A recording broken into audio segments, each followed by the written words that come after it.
Hi everyone, my name is Callista, and right now I'm enjoying the single life. But once upon a time, I was married to a man named Thayer. Sadly, that marriage, along with his parents, Beckett and Azura, made my life pretty hard. Even though Thayer and I both had good jobs and earned well, his parents always saw me as someone just trying to take advantage of their son. This misconception was largely fueled by Thayer himself. He constantly bragged about how fortunate I was to marry into his luxurious life, hinting that it was something I could never achieve on my own. Because of this attitude, his parents viewed me as some sort of gold digger. Thayer's tendency to paint me as dependent on him financially led his parents to demand a prenuptial agreement before our wedding. Now, I wasn't completely against a prenup in principle, but what really hurt was how Thayer didn't even talk to me about it. He kept the lie going that I was making far less money than him, which only made his parents think even less of me. To avoid embarrassing him, I didn't correct the false image he was spreading, and that only brought me more judgment and unfair treatment from his family. I stayed silent because I loved Thayer, even though it was becoming more and more obvious that he didn't feel the same or respect me as he should. After Thayer lost his job, he started living off my income, all while letting his parents think it was the other way around. I was growing more and more tired of carrying both of us financially, and his refusal to find a new job made things worse. The breaking point came when I decided to buy a house with my savings and some money I had inherited. I found a house I adored, and I bought it in my name alone, which Thayer was not happy about. This decision made me stop and really think about my relationship, and it eventually helped me realize I needed to stand on my own. I had to remind Thayer that he hadn't contributed anything financially to the house, but he continued to hassle me about it. What really pushed me to the edge happened one evening during a family dinner. Everything was fine until his parents started asking about the new house. They seemed curious, but it was clear they assumed Thayer was the one who had paid for it, considering how little they thought I was earning. We've settled into the new house just last week, and it's already furnished, so the move was pretty smooth, I said, trying to keep the conversation light and neutral. I hoped this would be the moment when Thayer would finally correct his parents and give me credit for buying the house. But instead of telling the truth, Thayer claimed that he had paid for the entire house with his financial success. His parents were thrilled, showering him with praise and completely ignoring the fact that I had made the purchase. I looked at Thayer, hoping for some sign of acknowledgement, but he avoided eye contact. I was furious, but somehow managed to keep my cool in front of his parents. I didn't want to make a scene, but as soon as we were alone, I couldn't hold back any longer. What was that, Thayer? Why would you tell your parents you bought the house all by yourself? I demanded, utterly shocked at the lie he had just told. He tried to defend himself, saying that he didn't want to disappoint his parents by admitting that he had lost his job. I just wanted to make them happy, he said. You could have simply told them we both contributed to buying the house, I argued, feeling crushed by the betrayal. His claim of sole ownership was a huge blow to my pride. But Thayer was dismissive, saying what's done is done, and that there was no point in correcting it now. He refused to tell his parents the truth, prioritizing his own pride over my dignity and our relationship. That was when it finally hit me.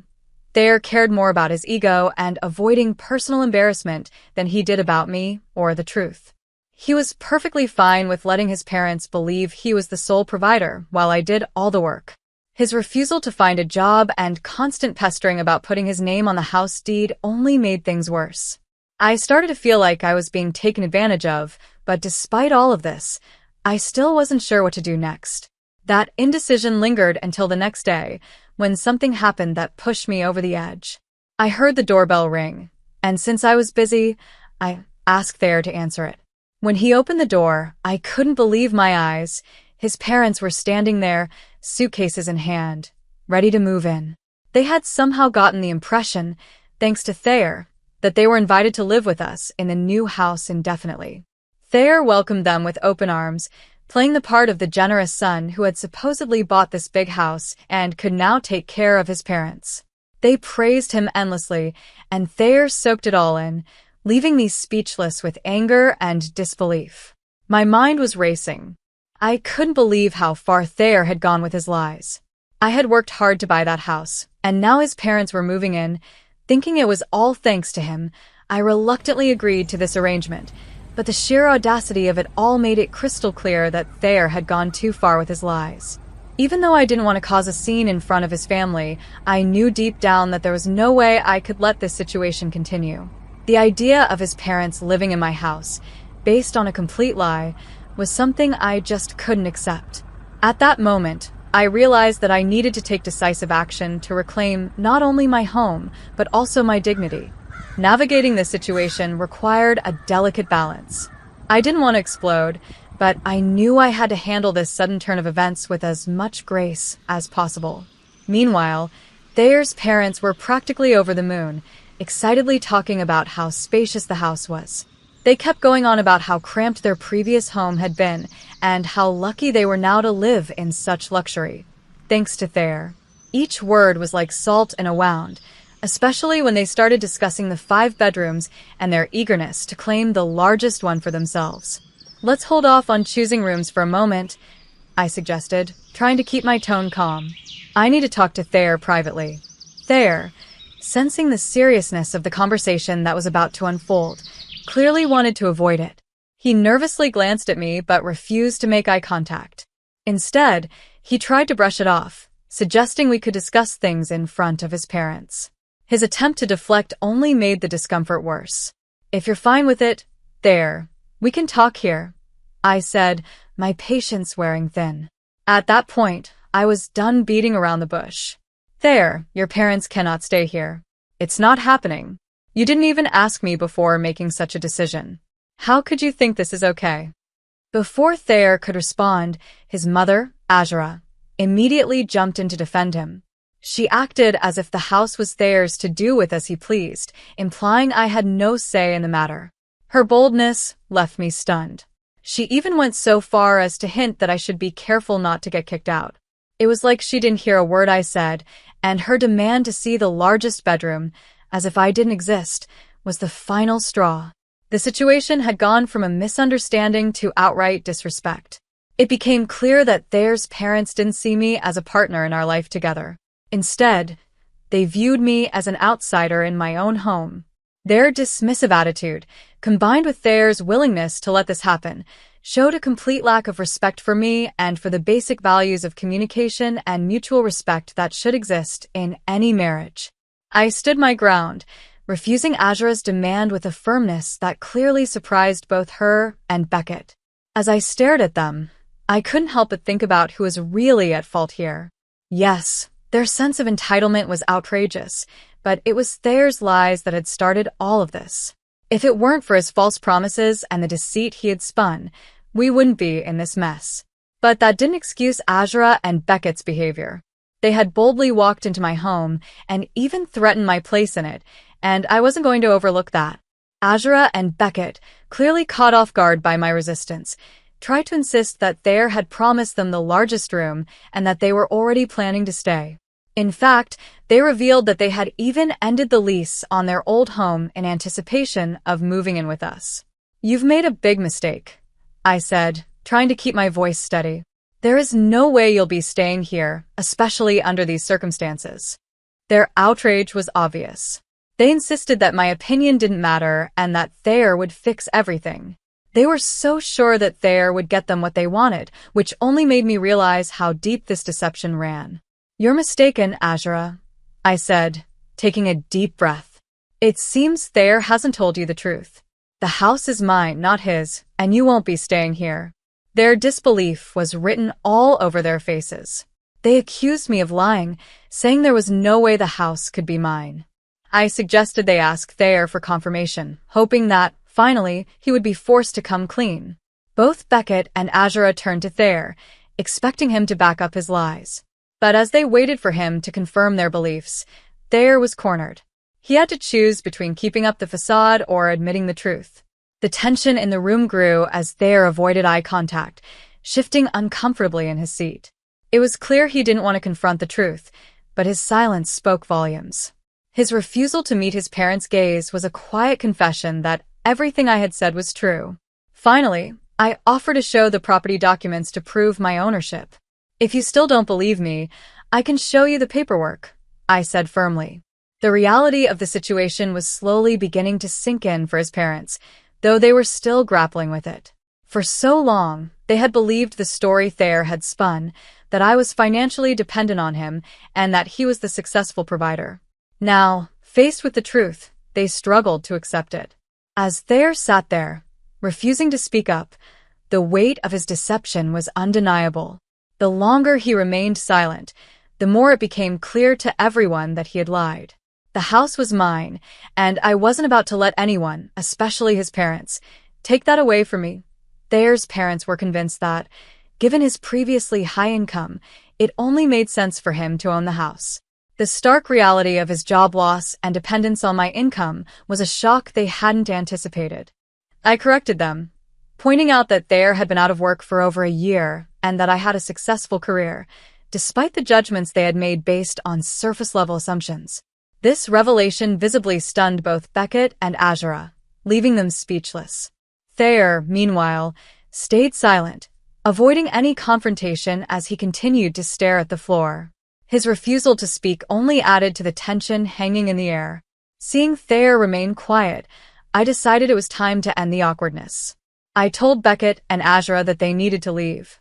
I had already put up with enough disruption for one day. However, Thayer finally found his voice, pleading with me not to throw them out, explaining that they had nowhere to go since they had already given up their previous living arrangement with the expectation of moving in with us. His plea put me in a tough spot. It wasn't just about enforcing boundaries anymore. It also became about the real-life consequences of Thayer's lies, which now left his parents in a vulnerable position. They had been caught in the web of deceit Thayer had spun, and it wasn't fair to them either. Still, I had to stand firm. "I can and I will, Thayer," I said, my voice leaving no room for argument. "You made these promises without my input, offering them a place in my house as if it were yours to give."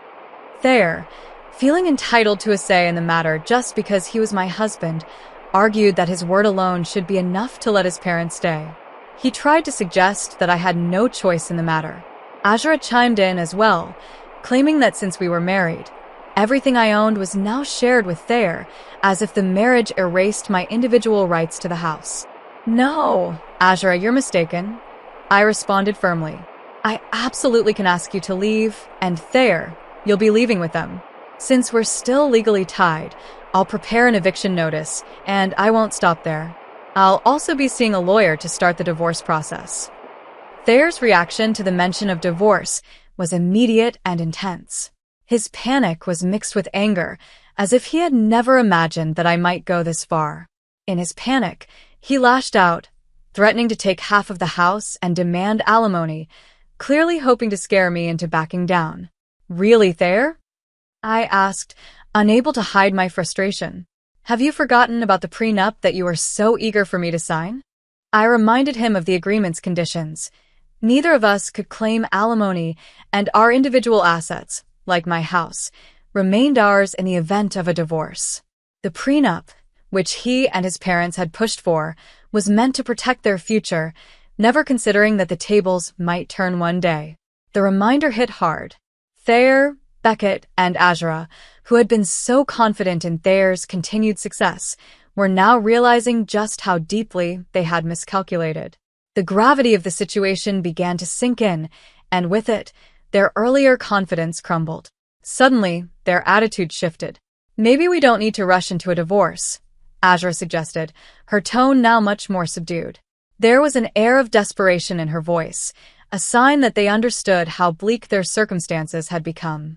"Let's just sit down and figure this out," Thayer proposed, hoping we could come to some kind of mutual agreement. He clearly still believed there was a chance to salvage the situation if we just talked it through.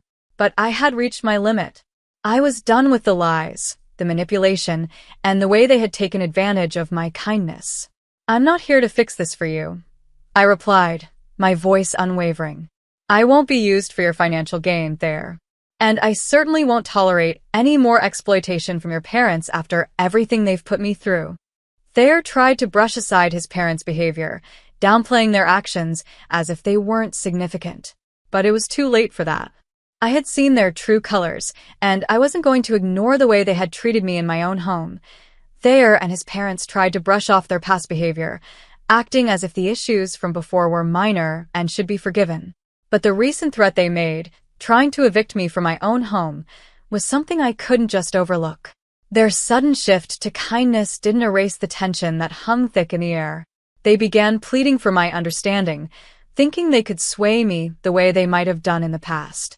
What they failed to realize was that I had changed. I wasn't the same person they could push around anymore. The fact that they had canceled their lease, assuming they could simply move in with us, showed a complete lack of respect for my autonomy. I wasn't going to let them walk all over me any longer. As it became clear that Beckett and Azura had no intention of leaving, I took the next step. I called the police to have them escorted out. Their departure left Thayer fuming, but I quickly reminded him that he would soon face eviction from my home as well. Faced with the reality of his situation, Thayer's anger turned into apologies and regret. The rapid shift in his attitude was almost exhausting, but I felt relieved knowing that the nightmare was nearing its end. From that moment on, I made it clear that Thayer was no longer welcome in my space. This was the final stand against the years of manipulation I had endured. Until his eviction was finalized, I relegated Thayer to the guest room. With no other choice, he had to face the fact that his time in the house was over. Meanwhile, his parents, who had depleted a good chunk of their savings staying at a hotel, were forced to search for a new rental. Interestingly, they chose not to take Thayer in when they found a place, which seemed like an attempt to hold him accountable for the mess his lies had caused. This created a noticeable rift between Thayer and his parents. The relationship between Thayer and his parents soured quickly.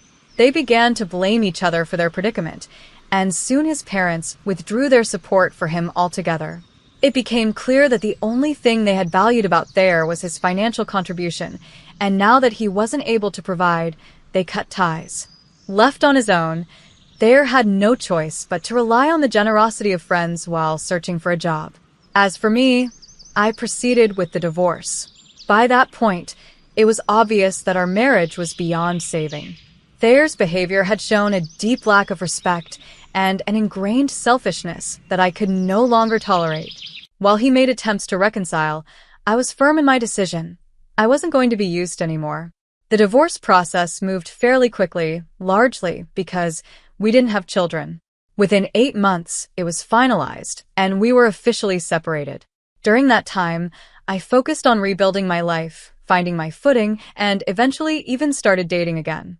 Thayer, meanwhile, continued to hold on to the hope that we might get back together, but that was nothing more than a fantasy on his part. For me, the chapter with Thayer was well and truly closed. Lena is going to share how I took control of my life and broke free from the negative influence of my husband, Henrik. For privacy, I'll use different names. I'm a well-known lawyer in my state, so keeping my identity secret is really important. There's no need to go into all the details of how Henrik and I met, fell in love, got married, and then divorced. The truth is, our love wasn't equal. Henrik cheated on me, and I eventually found out. The signs were always there. He avoided me, spent a lot of time away from home, and constantly went on business trips. Although I wasn't involved in his large business, I had a successful career as a lawyer. However, Henrik looked down on me because I didn't make as much money as he did. One day, while he was away on another one of his business trips, I decided to dig deeper. Using his old laptop, I found a secret Facebook account. It was there that I finally confirmed what I had suspected all along. He was having an affair. He had been seeing a beautiful woman, someone he thought was more attractive than me. He always criticized the way I looked, which hurt me deeply. Devastated and angry, I confronted him as soon as I could. "Henrik, are you cheating on me?" "I have proof," I said, trying to keep my voice steady. He didn't deny it. Instead, he coldly replied, "Lena, you're just not that interesting anymore. You're always too busy with your pointless cases. And besides, you're not exactly a model, are you?" I was shocked and hurt. "What are you talking about, Henrik? You knew I had a demanding job when we got married. I've never neglected you. It's you who stopped caring and refused to talk to me," I argued, trying to make sense of what he was saying. But Henrik didn't care. He just blamed me for everything, saying his cheating was my fault. I couldn't believe how cold he was being. Instead of apologizing, he seemed relieved that I had found out about the affair. "Good that you know now," he said with a chilling calmness. "I don't have to hide my beautiful girlfriend anymore.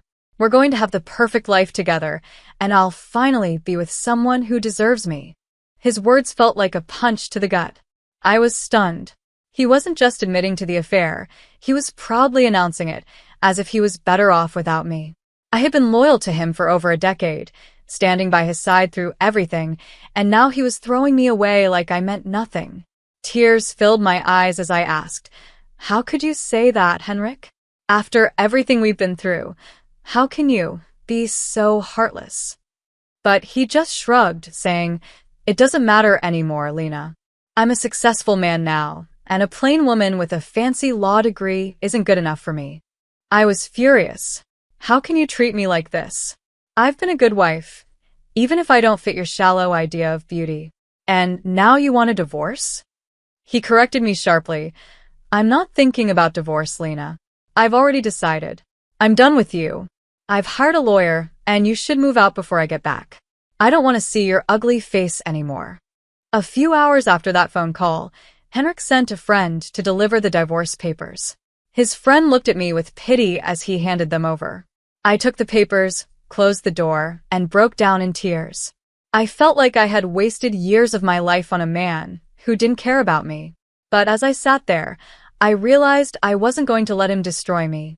I was stronger than that. I was going to take control of my life. When Henrik's friend mentioned that Henrik wanted to drag out the divorce, I finally understood why. We had a prenup, and Henrik had promised that if he cheated, I'd get half of his business. That was why he wanted to delay everything. He hoped I would give up. But I wasn't going to let that happen. Determined, I called his lawyer and set up a meeting. Within 2 days, I had moved out of Henrik's house and back into my childhood home, which was mine. I texted Henrik to let him know, saying, "I've taken my ugly face and body out of your house." He replied smugly, boasting about his lawyer's reputation, but I remained calm and warned him, "I'm not giving up what's rightfully mine." Henrik didn't expect me to fight back, but I was ready. I told him, "From now on, you can talk to me only through my lawyer." His words had hurt me, but they had also lit a fire inside me.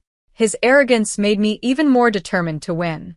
When I finally met with Henrik's lawyer, Oscar, at a cafe, I could see he wasn't prepared for what was coming. He knew I was a lawyer, but he didn't know how strong I was. When he recognized me, he looked nervous. His hands shook as we talked, and I could tell that Henrik had completely underestimated me. Henrik never believed I could be a threat, but now he was about to find out just how wrong he was. I held back from intimidating Oscar further. After all, it wasn't his fault that I was in this situation.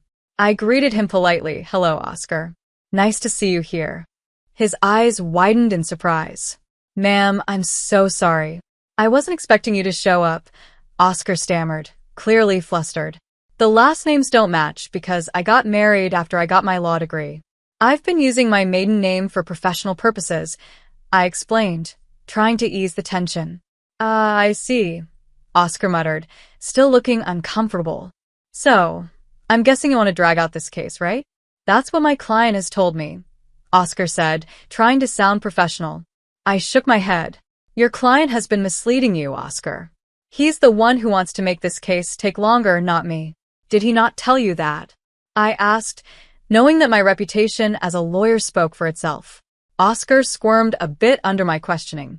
I could tell he wasn't used to being in this position. "You don't have to answer that, Oscar. I've known Henrik for over a decade. I married the guy, for heaven's sake. I know exactly what goes through that thick skull of his," I said, almost feeling bad for Oscar, who was just doing his job. Wanting to help him out, I decided to be honest with him.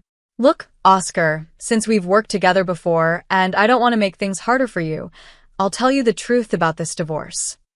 Oscar blinked in surprise. "What do you mean, ma'am?" he asked, clearly caught off guard. "Did my lovely husband mention to you that he cheated on me?" I asked, watching his face closely. Oscar's reaction confirmed what I had suspected. Henrik hadn't told him the whole story. No, I don't think he told me that," Oscar replied, looking uncomfortable. But he did warn me that you might make some wild accusations because, in his words, you just want to ruin him. I chuckled softly. Oh, Oscar, your client has played you like a fiddle. But hey, he thinks you're one of the best lawyers out there, so there's that. Oscar smiled a little, but he quickly admitted, I don't think I'll ever measure up to you, ma'am. I didn't even know you were a lawyer. He only told me you worked at a law firm. Of course, he didn't mention it, I sighed. Henrik never really took my career seriously. He always downplayed my work, like it wasn't important. It was foolish of me to stay with him for so long. But at least I was smart enough to sign a prenup. Oscar's eyes widened, and he looked shocked. It was obvious that Henrik hadn't told him about the prenup either. There's a prenup in this marriage? Your husband didn't mention that. Do you have any proof, ma'am? He asked, sounding a bit rattled. Oh, I have plenty of proof, I said calmly. I brought the papers with me, actually. I had a feeling Henrik would try to wiggle out of the consequences of his actions, but I wasn't about to let that happen. Oscar looked even more nervous. I'd like to see those papers, ma'am. And if you have proof of his affair, I'll need to see that as well. I smiled slightly. Don't worry, Oscar, I brought everything with me. Messages, pictures, documents, you name it. It's all right here. I casually handed him the evidence from my bag, knowing that once he saw it all, there was no way this case would drag on. Oscar studied the documents carefully, his expression growing more defeated by the minute. After going through everything, he looked up at me with a resigned expression. I can see you have solid proof of everything, ma'am. I had no idea about all of this, he admitted. I figured that out, I said, feeling a bit sorry for him. I know how hard it is to deal with unreliable clients, especially when the other side has a strong case. You're right about that, ma'am, Oscar said, sounding weary. I think I need to have a serious conversation with my client before moving forward. Someone will contact you soon, but I can't say it'll be me. I knew what Oscar was hinting at, but I didn't press him. I thanked him for his time, gathered my things, and left the cafe. As I walked out, I felt a renewed sense of determination.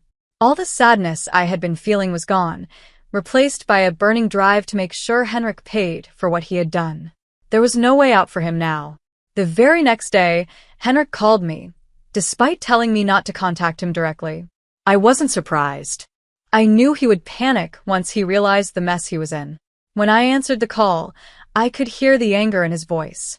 What the hell did you say to my lawyer, Lena? He demanded. I couldn't help but smirk. Well, look who's calling after telling me to stay away. So, what happened with your lawyer, Henrik? Stop playing games, Lena. Tell me what you said to him that made him quit, he shouted. Oh, your lawyer quit? That's too bad, I said sarcastically. I guess you should have been more honest about your situation, Henrik. Henrik was furious and lashed out, saying, You don't know what you're talking about. You're a nobody, Lena. There's no way I'm letting you take my family business from me. Oh, I'd love to see you try, Henrik, I replied calmly. Go ahead and hire the best lawyer you can find. Just wait and watch. I'll destroy you in court. You'll be begging me for mercy. Henrik scoffed. You think you can beat me? I'll make sure you lose everything. His voice was full of anger, but I wasn't fazed. Good luck with that, Henrik. But here's a tip from a lawyer. Make sure you tell your new lawyer about your affair and the prenup, I said with a smile. Henrik was stunned and hung up on me without another word. I chuckled to myself. He was in deep trouble and didn't even realize it yet. He thought he could go around town trying to find a lawyer who would help him, but I knew better. I had a strong reputation, and any lawyer smart enough would steer clear of Henrik once they saw the mess he had gotten himself into. He said he'd make me beg for mercy, but I knew it was only a matter of time before he'd be the one begging me. I was right. Not long after, one morning while I was getting ready for work, there was a knock at my door. It was early, and I wasn't expecting anyone. When I opened the door, there he was, my soon-to-be ex-husband, Henrik, looking miserable and exhausted. I invited him in, not wanting to cause a scene outside my home. As soon as he stepped inside, I said, Make it quick, Henrik. I don't have time to waste on you. I don't even know why you're here. We were supposed to be communicating through lawyers. Henrik sighed and looked at the floor. Yeah, about that. I haven't found a good divorce lawyer yet, he muttered. How unfortunate, I replied with a smirk. You better hurry up, Henrik. I hear your Lovisa is eager to marry you. I'm not worried about her anymore, he said, his voice low. Lena, we need to talk. You've been sabotaging my chances of getting a lawyer. That's not fair. I burst out laughing. Oh, Henrik, you really think this is my fault? You're the one who's sabotaging yourself. You've lied to your lawyers about the affair and the prenup. Do you think any lawyer wants to represent someone like you? You're unreliable, and besides, my name alone is enough to make people walk away. You may think I'm useless, but I have a good reputation in this profession. Henrik sighed again. I know that now, Lena. I've even tried being honest with the lawyers, but none of them want to take my case. Well, that's what happens when you try to fight an ironclad prenup, Henrik. You should have thought your affair through, but it's too late now. No decent lawyer is going to help you, and you're going to end up giving me half of your business. The look on Henrik's face said it all. He didn't want to lose his business, and he had been hoping to drag the divorce out long enough that I'd give up and walk away without taking what I was owed. But now he realized no one was going to side with him. Seeing he had no other options left, Henrik did the only thing he thought he could. He started to cry. Lena, you know how much this business means to me. Please don't take it from me. You can have everything else, just don't ask for the business. Why not, Henrik? I said, crossing my arms. You're the one who put the clause in the prenup about splitting the business if you cheated. You think I'm just going to walk away from what's rightfully mine after everything you've done? It was a mistake, Lena. I know I messed up. I've put my relationship with her on hold because I know how wrong I was. Maybe we can work things out. Maybe this whole thing will make us stronger, he said, looking at me with desperate eyes. His words made me laugh out loud. The audacity of this man. After everything, he was now asking to get back together? I knew he had paused his relationship with his Lovisa. Rumors were going around that she wasn't happy and neither was he, but if he thought I was going to take him back, he was dead wrong. You've got to be delusional if you think I'd get back with you, Henrik, I said, shaking my head. I didn't come this far by being stupid. You don't want me back. You just don't want to lose your business. Lena, we were happy once. Let's put this behind us and restart our marriage. I'll cut off my Lovisa, I promise, he pleaded. There's no need for that, Henrik. Believe me, she'll be gone the moment she finds out you're not going to be as rich as she thought after this divorce. As for me, this is my chance to finally walk away from this joke of a marriage. Henrik's face fell as he realized there was no convincing me. I had made my decision, and there was no going back. He had betrayed me, and now he was going to face the consequences. I have to thank you, Henrik, for showing me your true self before we ever had kids. Now you're going to face the consequences of your actions. You'll reap what you've sown.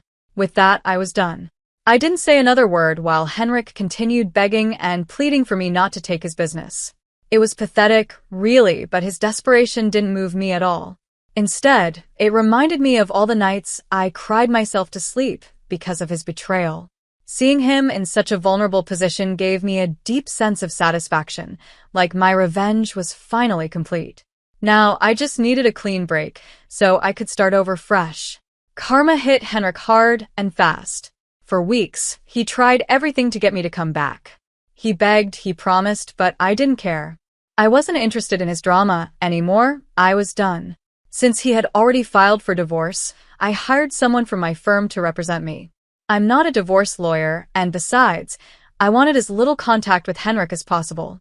After a month of trying to change my mind, Henrik had no choice but to get a lawyer and agree to a clean break.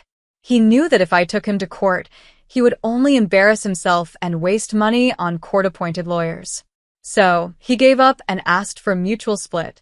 Thanks to the prenup, the divorce was straightforward for me. I had more than enough proof of his cheating, and as per the prenup, Henrik was required to give me half of his business.